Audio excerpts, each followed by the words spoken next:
Honda has introduced the NX500 Adventure Tourer in ISEMA 2023. Along with this, people want Honda to launch this motorcycle in the Indian market.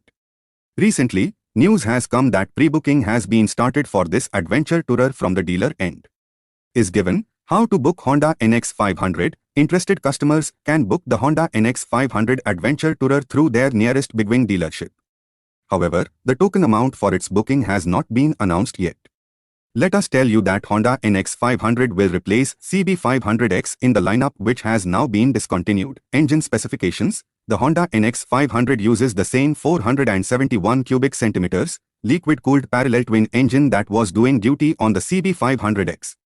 It produces a maximum power of 46.5 brake horsepower at 8,600 rpm and a peak torque output of 43 Nm at 6,500 rpm. Features: NX500 has been given a 5-inch TFT screen. It has customizable layout, speedometer, tachometer, clock and gear shift indicator. All the lighting elements on the motorcycle are LED units. Additionally, it has an emergency stop signal and Honda Road Sync functionality.